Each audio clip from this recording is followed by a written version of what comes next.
Bienvenue sur PTT, petit trade tranquille. Donc on se retrouve pour l'ouverture du marché américain comme habituellement. Je vais tracer un petit peu tous les indicateurs, regarder un petit peu où on en est, et puis je reviendrai vers vous euh, sur le coup de 15h45.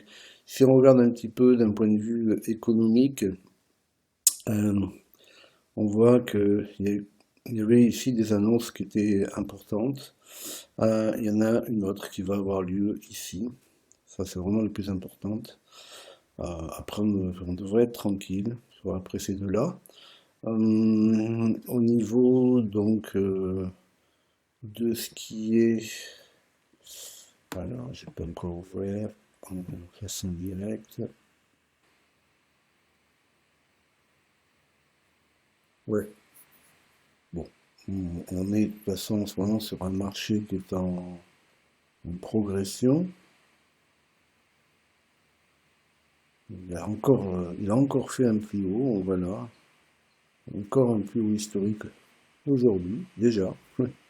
Donc, bon, on voit bien, hein, c'est un marché en progression, ce qui ne veut pas dire qu'on ne peut pas prendre des trades euh, à la baisse, bien entendu, parce qu'on est court. Mais bon, je vais analyser tout ça et puis je reviens vers vous. Bien, on se retrouve comme convenu. Donc, j'ai tracé tous les indicateurs, tout est en place. Donc, on va voir un petit peu ce qui va se passer. Je reviens vers vous euh, dès que je prends un trade. Bien, on se retrouve là. J'ai pris un trade que je vais limiter. J'ai tracé, voilà, j'ai tracé un SL en équivalent de VTP, mais je vais le sécuriser au TP1, voire le clôturer au TP1. Parce que il est très joli. Ok, donc je reviens vers vous. J'avais mis donc un TP1, il est ici. Vous voyez qu'il il a pas frappé. Enfin, il a frappé, mais il n'a pas ouvert l'indicateur, l'alarme. Le TP2 est là, et le TP3, bien entendu, est ici, sur le bas. Ce que j'ai fait, quand il est arrivé là, parce que je trouve que c'est un trade qui était quand même assez dangereux, donc ce que j'ai fait, c'est que quand je suis arrivé ici, j'ai simplement sécurisé à ce niveau à 5 pips après l'ouverture pour clôturer en positif. C'est ce qui s'est passé. Donc là je laisse faire, je vous montre simplement pour voir, on va voir ensemble ce qu'il va faire. S'il va faire vraiment taper le fameux TP, le deuxième, le troisième, s'il va taper le SL, s'il tape le premier, et qu'il fait un BE ici et là. On va voir ça. Je reviens vers vous. Pour le final, personnellement, je suis sorti de la position.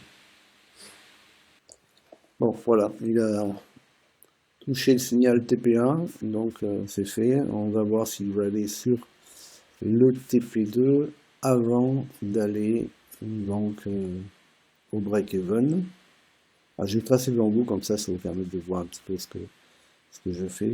Là, ici, mon ouverture, elle est à 295. Donc ça veut dire que je vais mettre mon break-even à 2,90. Donc là, je vais mettre une alarme ici. Voilà. Je vais cette alarme. Je vais l'arriver. Voilà. Ici, je vais mettre 2,90. Comme ça, je peux vaquer à d'autres occupations. S'il va frapper ou qu'il déclenche cette alarme ici, vous voyez là ce qu'il va faire. Très certainement, comme il est parti, le TP2 sera touché sans revenir au point de sortie auquel je suis sorti tout à l'heure. Voilà, ça y est, il l'a passé. Donc, une fois que ça c'est passé, voilà, j'ai coupé le son volontairement pour pas vous ennuyer. Donc là, on a un TPB, donc un TP1, un TP2, puis là, il s'en va tranquillement vers le TP3. On va voir s'il va au TP3 sans revenir frapper donc le break-even. Voilà. pas rester en ligne pour rester en ligne, hein. Il est 16h11, voilà. On va voir ce qu'il va faire. Je reviens vers vous. Bien, voilà. Donc, il a, il est revenu au point d'entrée. Donc, il y a une brief event, comme c'est dit tout à l'heure. Il n'a pas fait le TP3. Bon, pas grave, en l'occurrence. Je vais rester très prudent, comme je vous l'ai dit, sur cette journée. Le mouvement était très fort. Et comme il est en hausse, je préfère être prudent et puis verrouiller. Donc en vrai, c'est bon. Donc, on fait 0,06% aujourd'hui. C'était fou, mais bon, c'est mieux que de prendre des risques inconsidérés et de prendre un SL, donc aucun regret. Je vous dis à demain.